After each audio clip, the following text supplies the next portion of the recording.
So now we're going to look at a new interval, which is that of the fifth. And we'll start with C and go up 5 letter names. 1, 2, 3, 4, 5. So that gives us C to G as that interval. And I've pointed to it here on the stave. Now the very important thing is to recognise the sound.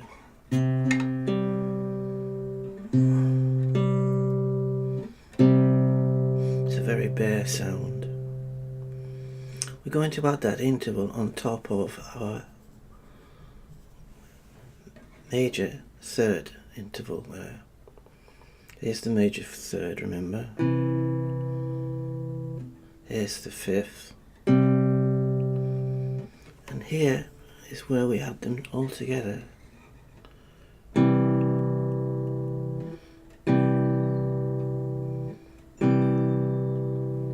Now if I move the E of that major triad down 1 semitone, as we have in the fret diagram here, we get the minor triad.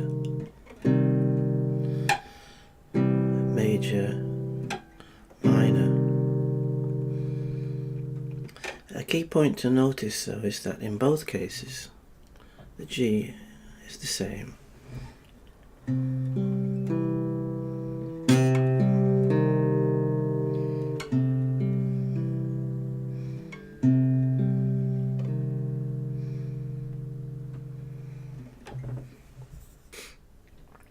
Now we'll repeat, this time starting on D as the bass note. So we go 1, 2, 3, 4, 5.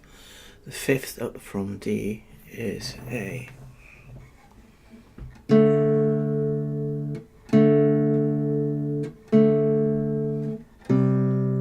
That's the C, C to G.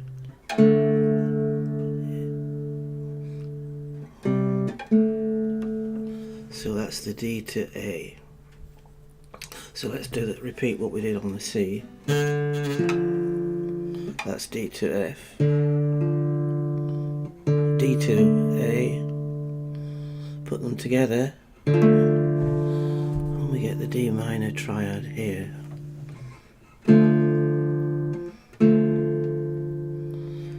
So if I want to change the minor triad to a major triad, I move the F up, that sharpens it. But you notice in both cases as before, that fifth interval stays the same. There's only 1 semitone difference between the two.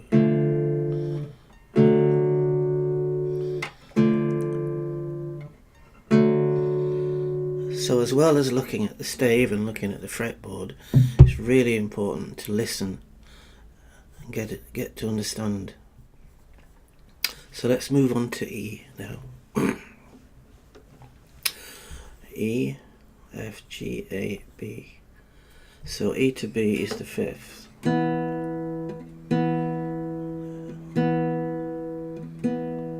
Let's play 3 fifths in a row from C, D and E.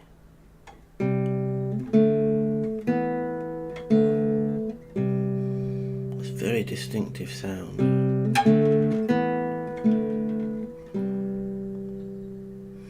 Then we'll repeat the exercise. We'll add to the minor interval the fifth, and that gives you a minor triad.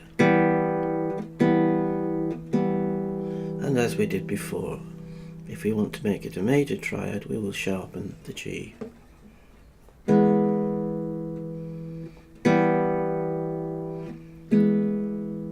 So what's making the difference is the third, the interval of the third.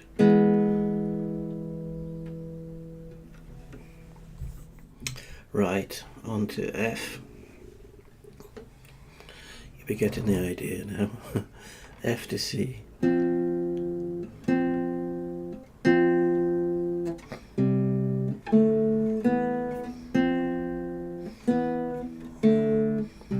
Those are all the fifths starting from C. just get used to that sound.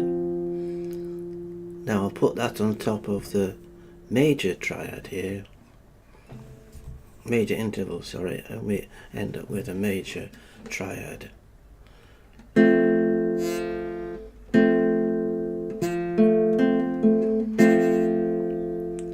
So to make the major to a minor triad, as usual, we lower the third by a semitone, which is 1 fret.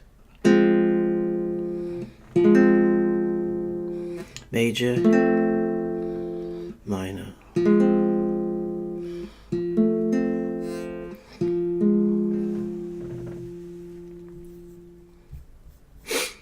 Now we're going to move on to the G, followed immediately by the A, as we're now getting the hang of this. So the interval of a fifth from G is G to D. The major third interval was G to B. And when we add them together, we get the typical major sound. And to get the minor sound, as before with F, we lower the third.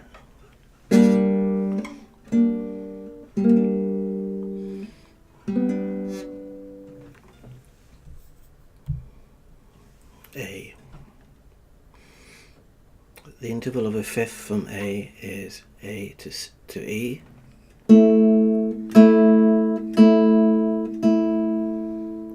Put that on top of the minor third of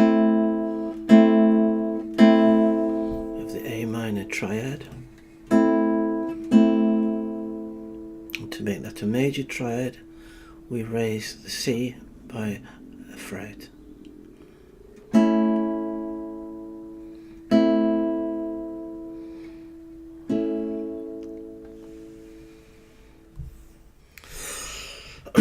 So this is where it gets interesting. This is the interval built, the fifth interval from B. So B to D is the third, which is actually a minor third. That would be the major third. So B to D is a minor third. But what about B to F? So let's recall the sound of a fifth. Now I'm calling it the perfect fifth.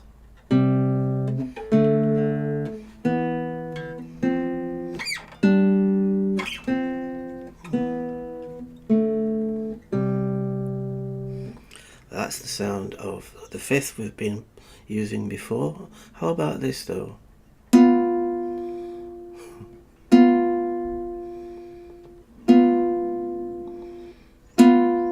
That's B to F.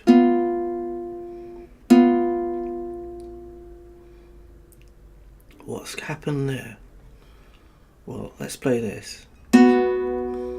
That's the fifth that we've been used to, perfect fifth. But that's the sound we're getting,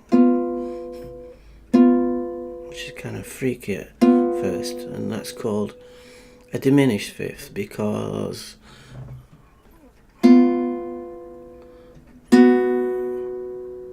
the perfect fifth has been reduced by a semitone. Now when we put that on top of the minor triad, we get this sound. There's B to D.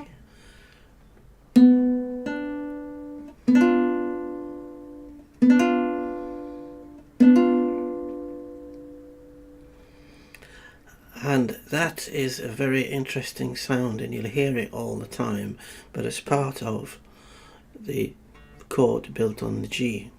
We'll come back to this later, but you must recognize this.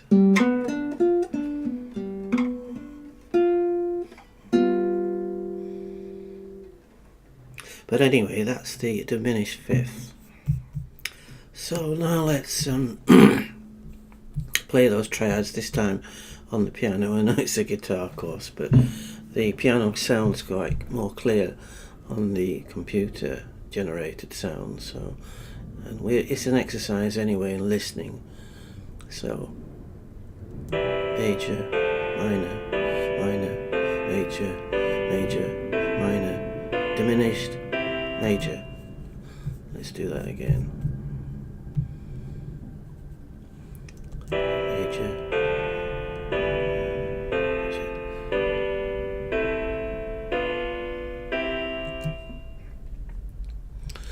So that's the section on triads.